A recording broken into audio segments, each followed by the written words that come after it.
he's done a lot. Yeah, he's done everything. He's a crazy SOB. Talk about Christian, and Christian, awesome talent. Yeah. Obviously, being at TNA, being underutilized now. I was everybody still bent out is. of shape that they let him go. I just thought he was. What was that about? Because you don't really allude to it that much. It's just the fact that he looked like he said he was crying when he told you he was going. Yeah. But from what I understand, it was his decision to go, and he could have been up there with Edge right now. Yeah, and it was his decision, and it was I think a good decision because they weren't using him right. And, he's an entertainer, man. He loves this, and he wants to be out there entertaining people, and they weren't using him. And, he was sitting on the sidelines, and he knew that he's got some good years left in him, and he needed to think about his family. Yeah. I think he made a good decision. I'm hoping one day that we'll get him back. So. Hopefully, yeah. I think he's incredibly talented. Anybody you like to see in the WWE from any other federation? Anybody around the world? I'm familiar with some of the TNA guys. Yeah, I'd love to see Low Key with us. He's just been released, hasn't he? That's it. I didn't know. He's Low Key. Oh. Yeah. Of course, Do you know something we don't know? Well, I've pitched it with him being involved in a tag with another friend of mine, John Xavier. Yeah. I think John's a really talented kid. Of course, Christian. I'd love to see him come back. Booker, still not really sure why he left. I really like Samoa Joe. He's my favourite. He's brilliant. Yeah, he's really but he's just become another guy now. Yeah, that's a shame. And we can't bring him in because we've got Marga, who initially you thought, oh no, this is going to be awful, but he's getting over and he's very good now. Yeah, with Booker, they did an interview recently. He said the two reasons he left were he felt Batista. Nothing about you. The Triple H program, he felt it was blown off too quickly and he was beaten too convincingly. And the 60-day suspension he got, he felt that WWE should have stood up for him more rather than just sort of taking the government's word for it or whatever and suspending him. Right. So you've not called him?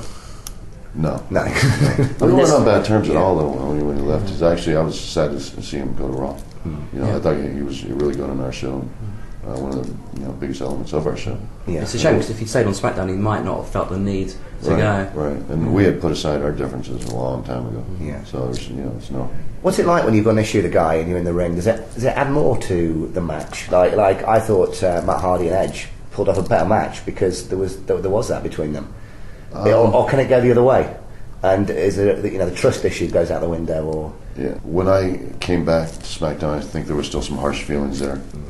And I was more careful, about what I said, what I did, because I felt like I just, I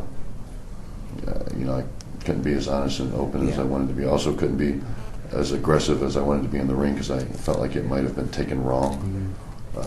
So I don't think it worked to our advantage. There was this one move, I think he did a Batista bomb on him and he took it really badly. And part of me was thinking, did he do that on purpose? Well, yeah, part of me wondered too, but at the same time I have to give Booker the benefit of the doubt and say he is a professional. I don't think he ever would have done anything to make the match bad. He was always working for the match. One thing that I was quite confused about in the book is when you're talking about WrestleMania and Undertaker hits you pretty hard. Yeah, he did. Yeah, and you said something about you busted his eardrum at some point. And he didn't go on to finish the story. What? No, he hit me with a right hook. If you watch it back, you can see me. So I watched it back in the DVD. Yeah, it completely dazed me. Yeah. And and he said that was a receipt. You broke my eardrum. I don't know when I did it. We never mentioned it again. We didn't mention it backstage. But he clocked me. Yeah. So.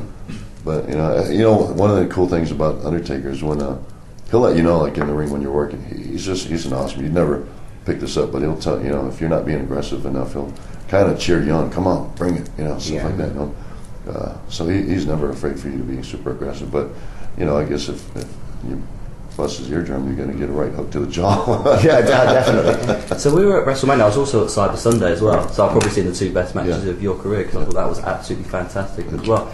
Getting a clean win over Taker. Oh, yeah. What did that? Because I mean, Carly got one surprising. We've talked about him, but not many people have ever got a clean win over Undertaker. No, it was unexpected. We went back and forth all day about the finish of the match. But that was Undertaker and Vince call. Same with. Here's a really good story. We were at our last match, the Hell in a Cell match. Earlier in the day, Taker said, "I got a present for you. Remind me to give it to you later." And so we're in the match, going home. He's getting ready to give me a tombstone. He goes, "You ready for your present?" I said, "Yeah." He said, "All right, I'm gonna give you a tombstone. I want you to kick out." And I said, "No." He said, "Yeah, kick out. Well, I'm going to give you 2. Kick out the first one." But I just, I almost started crying in the ring because that's, I mean, people who know, 10 years. I mean, nobody's ever kicked out a tombstone. It was just a great sign of respect. Absolutely. It was the best present I could ever get. So it was the highlight of my career. It was. I think it was just. Who could ask for a better present? I mean, the only thing I didn't like about the match was Edge running at the end.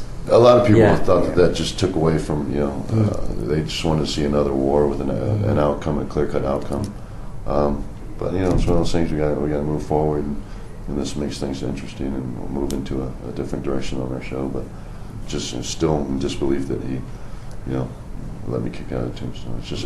It's just. If you tell a regular person that, if somebody's who's not a wrestling fan, right? They won't get it. And you say, "Let me kick," but it's fake, it's whatever. I mean, that's one of those things where you say it's probably better to have a relationship with somebody in the business, right. so you can go home and be all excited. Right. How was your day today? Well, Undertaker let me kick out of his finishing move. I'm glad you picked on that because most people can't appreciate that. But people who are smart about our business and know that, I mean, that's just. Can't put a price on that. I was shocked when you kicked. I've got to say, I was too. When you beat him on Cyber Sunday, I wasn't shocked because that happens. But just no one kicks out. No. So, tell us a little bit about WrestleMania coming up. Where do you want to be? You can book it. Who do you want to be against? Where do you want to be on the card? Do you want to be chasing the title? Do you want to keep the title? I mean, what's? I'd for once like to go in as I don't know. Yeah, maybe chasing. Well, I don't know. I've been there too. Yeah. So you want? I think you want to go in defending it and come out still holding it. I want to. That doesn't happen. I'd like to go in defending it, but go in for the WWE World Championship. I'd like to. I'd like for there to be an undisputed heavyweight champion. I understand that this year the winner of the Royal Rumble gets a shot at that. It's all a little bit confusing this year. The winner of the Royal Rumble gets a shot at their brand champion, right? So it's all a little bit not as open this year. See, I don't like it though. I like the way we did it last year. It's kind of, and you choose, and then there's a week where people tune in to find out. I think that's one of the elements that made it so interesting last year. I mean, Undertaker, he had his choice, and all 3 champs lined up. Yeah, that was great. That was what really kicked it off when he picked you. And the ECW guy was there. It's like, it's really going to pick you. Thanks very much. I mean, if you were asked to go to ECW, I mean, what would your reaction be? It's not going to happen, but I'd be fine with it.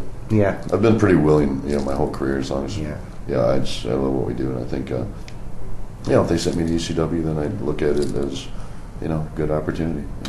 Obviously, got did an interview without asking about Chris Benoit. It's been done to death along with the steroids thing and everything. But how close were you to Chris? I think we were very close. We were very close. Still kind of. Because we've met him on just a few occasions, and he was one of the nicest guys we met, most respectful guy in the world. I just read an interview with Rob Van Dam in one of the interviews saying he believes he was possessed or something. He still can't. He just still doesn't believe that Benoit could do that. No, nobody does. I tell people, and this is it's a pretty big statement. I always tell people that Chris was the most honorable man I'd ever met up until the day he killed his family.